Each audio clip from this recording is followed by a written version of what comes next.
cukuplah Allah sebagai wakil kita, sebagai peneman. Aku dah cukup dengan Allah sahaja. Hasbunallah wa ni'mal wakil.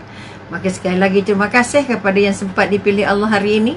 Mudah-mudahan pilihan Allah ini pilihan yang terbaik untuk kita merasa lebih dekat dengan Allah, rasa ingin berkorban, bukan sekadar bayar duit 300, bukan sekadar beli lembu seekor, 2 ekor, 3 ekor dan 4 ekor. Itu lembunya. Sebab itu Allah ingatkan dalam surah Al-Hajj, Allah tidak mahu darah dan dagingnya. Allah hanya melihat sejauh mana yang berkorban itu ikhlas. Itu yang pertama. Yang ikhlas maknanya apa? Bersedia mengikut perintah Allah. Itu ikhlas. Bersedia membuatnya hanya semata-mata kerana Allah, apapun yang terjadi sebelum dan selepasnya. Sebab itu kita katakan berkorban bukan sekadar berkorban duitnya, bukan sekadar berkorban daging dan lembunya. Sebab itu dipesan dalam surah Al-Hajj juga, bila kamu sudah berkorban, maka tolong bagikan dagingnya itu elok-elok, supaya dia betul-betul sampai kepada yang benar-benar berhak makan daging korbannya. Okay, Umi baru dapat satu WhatsApp. Dia kata apa? Oleh kerana saya banyak dapat daging korban, saya pula tak suka makan daging. Akhirnya saya rebus daging itu, saya bagi makan ke anjing. Apa perasaan anda dengar dapat WhatsApp macam tu?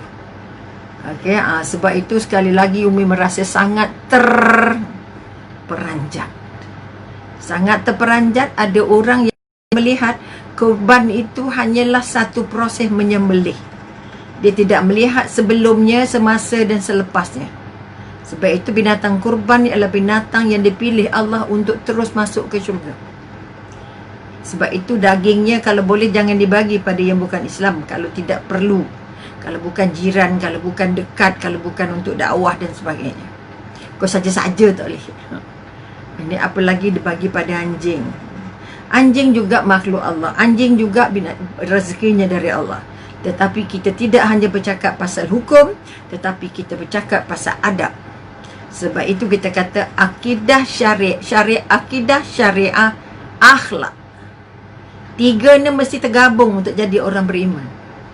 Sebab itu ulama kata apa? Kalau kamu tidak punya akhlak, walaupun kamu ada ilmu seguni, ada ilmu menggunung, ada gelaran 4 juta, tapi kalau tidak ada adab dan akhlak dalam mengendalikan diri, dalam mengurus perintah Allah, kita dianggap seperti manusia tubuh tanpa kepala. Ni yang kita bimbang. Jangan sampai kita merasa kita orang beriman, kita orang Islam, tetapi kita tidak punya akhlak dan adab sebagai orang Islam, sehingga merasakan tak ada apa-apa, daging biasa je. Padahal kalau mengikut kisah-kisah orang dulu lah, ya Allah, dapat daging kurban tu satu yang sangat nikmat. Ya Allah, Tuhanku, dengan daging ini bukalah juga ruang untuk aku masuk syurga, ya Allah. Ada yang membuatnya disalai supaya dia boleh disimpan lama. Bila nak masak, dia potong sikit.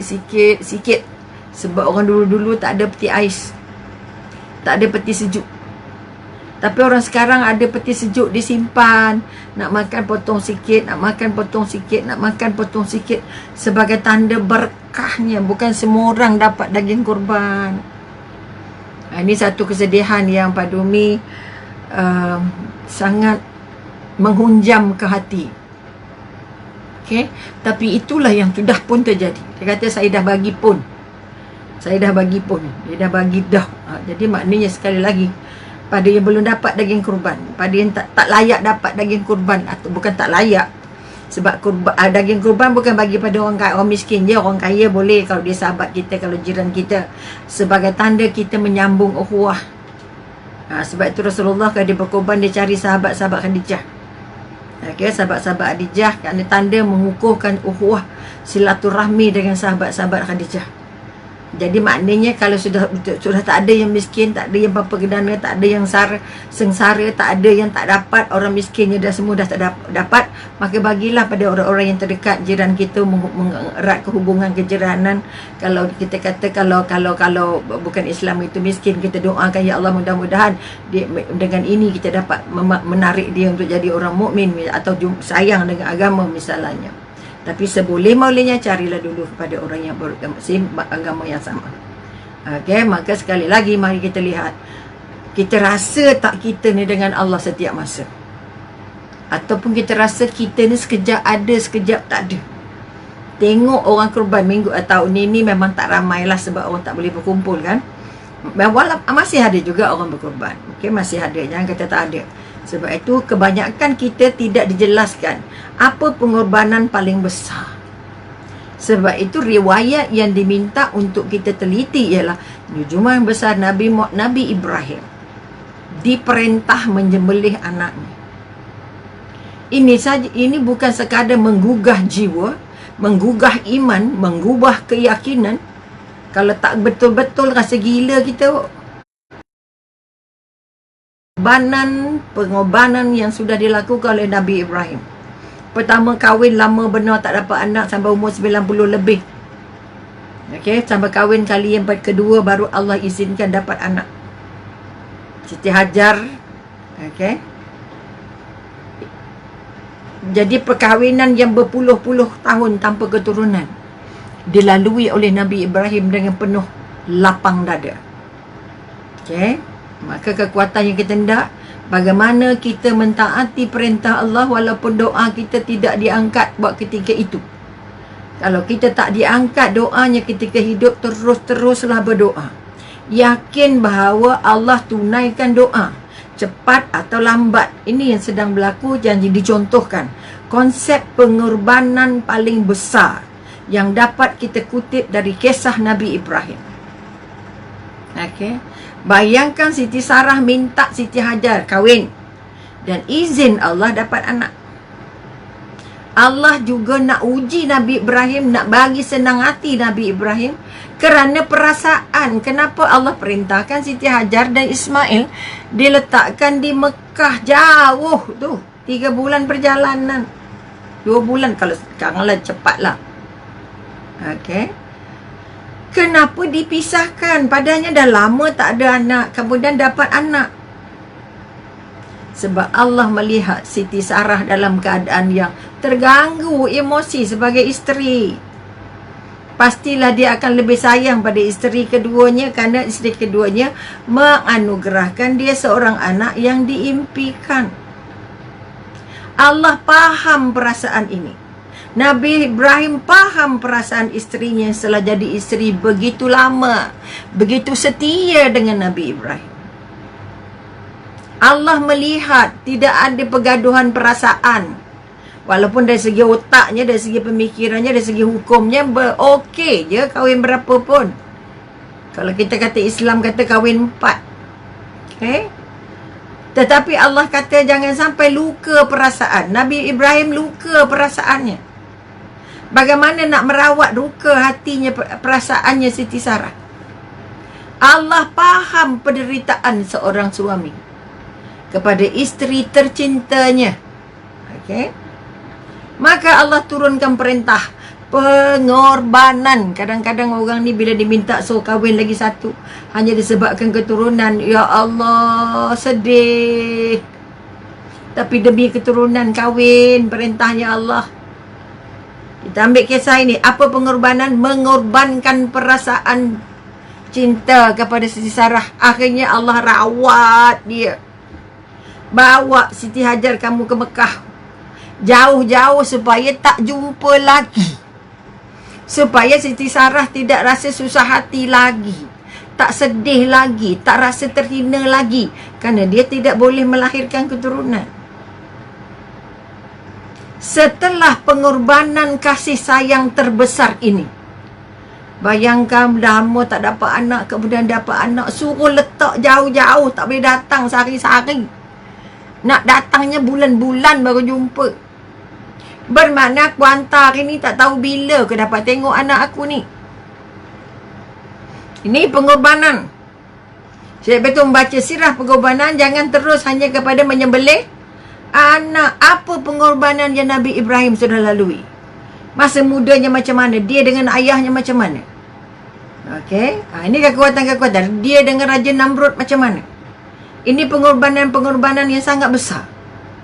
Memecahkan semua berhala-berhala.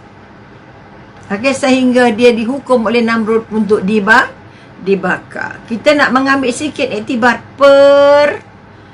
pengorbanan. Okey, jadi sekali lagi terima kasih pada yang sempat hadir hari raya. Umi cadangkan besok, tapi hari ini nampaknya tamu tak ramai, makanya dan makanan sudah sedia, maka Umi tak ada susah hati. Mudah-mudahan yang datang boleh terus dijamu makan contoh. Okey, maka hari ini Allah izinkan.